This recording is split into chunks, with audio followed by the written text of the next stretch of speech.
The whole point of this exercise is to help you to develop your contact on the ball.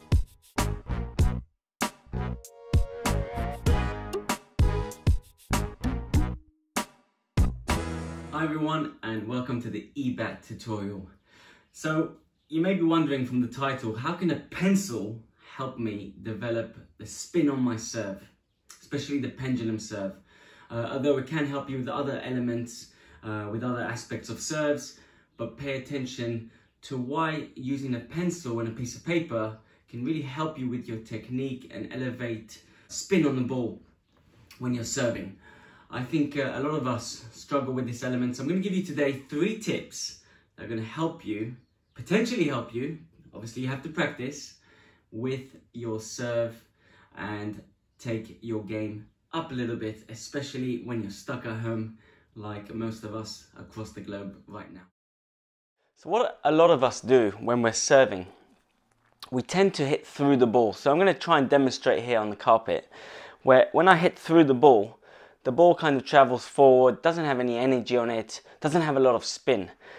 But when we're looking to develop spin, we have to have a very fine contact on the ball.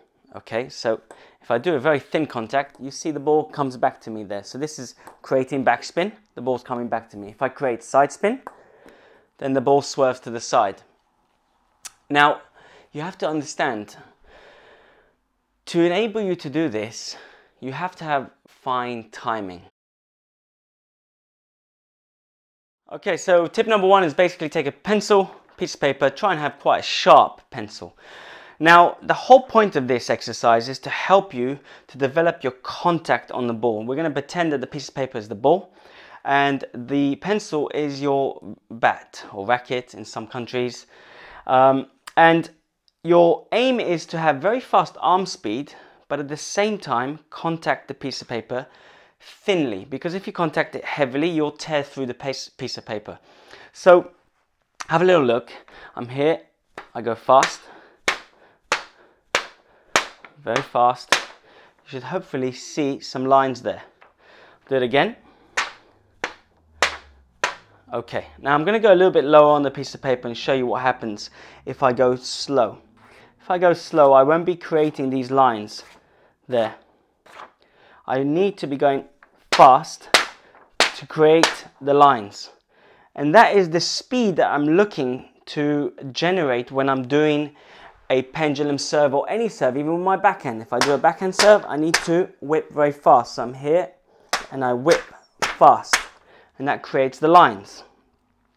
Now, if my contact is too heavy, watch what will happen. So I'm here, and hopefully you should see that I've torn a hole in the piece of paper. And that's what a lot of us tend to do.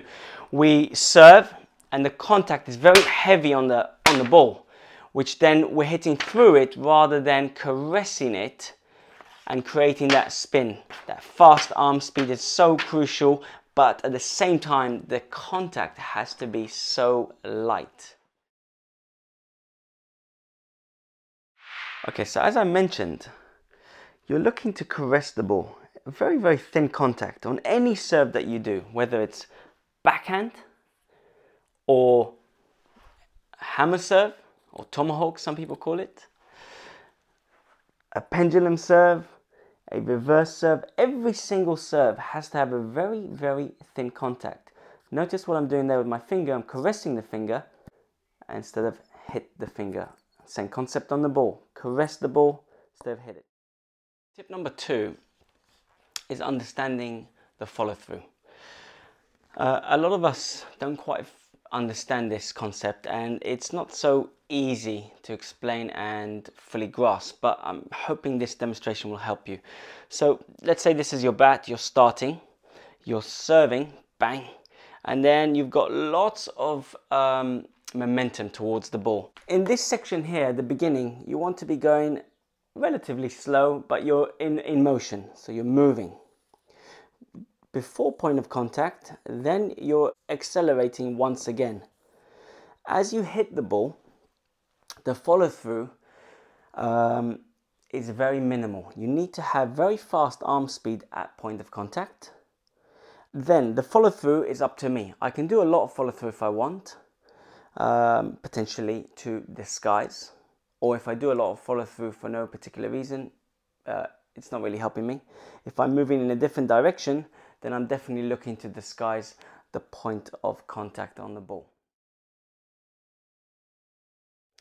So follow through is basically movement after point of contact.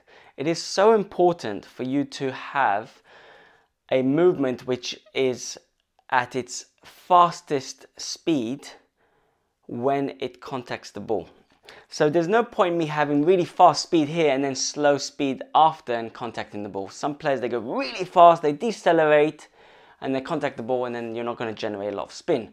Or the other way around, they go slow, they hit the ball and then they go fast after, trying to deceive the opponent. But again, you're not generating a lot of spin. The fastest speed must be at contact. Okay, so be aware of that. Have backswing, move in and around 20 to 30 centimeters before point of contact. You accelerate, then contact the ball, and then it's up to you as to how much follow through you want to impart.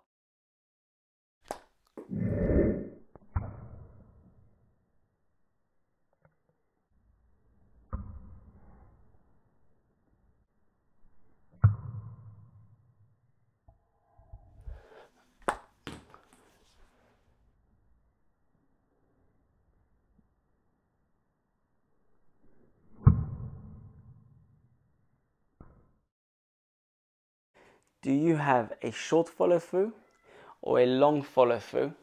Or do you contact the ball and then move in a different direction to disguise your serve? Let me know, comment below. Tip number 3, angle. Understanding the angle that you're coming at towards the ball. So what I've done here, I've got my son's little Nerf gun bullet and I put some blue tack and stuck it onto my bat. And this basically tells me the angle that I'm at when I'm contacting the ball. We only have one perceived angle when we have just the bat like this. But when we put something on it like that, all of a sudden I'm able to see the angles a little bit differently. And that's really important, especially when you're serving. You've got to understand what angle have you got on the bat. So if I'm looking to generate heavy backspin and my angle is like this, I'm not going to be able to generate that much backspin. So I need to really focus on having the angle this way to generate lots of backspin. So how do I do that? Very easy. If I have this here, I can see that my angle is exactly where I want it to be, parallel to the ceiling, and I can have a look here and see, is it pointing up, is it pointing to the side, and then I can gauge or have a little bit more information which will help me with my serve or a particular type of serve that I'm looking to do. Okay everyone, I hope those 3 tips helped you. My favorite one was the one with the pencil, because it really teaches you how to strike the ball with a fast movement, but at the same time contact the piece of paper very lightly. The eBaTT World Home Table Tennis Championships. So if you hashtag eBaTT WHTTC and tag us on social media or send it in to me directly, your videos, you playing at home, doing cool stuff, basically you playing table tennis at home, you're in with the chance to win £500 cash, £500 cash. And also you will get a t-shirt, an eBaTT shirt and 2 Donic rubbers of your choice. Lastly, if you can, give us a comment, give us a like, follow us if you haven't done so yet, and we look forward to seeing you on the next video.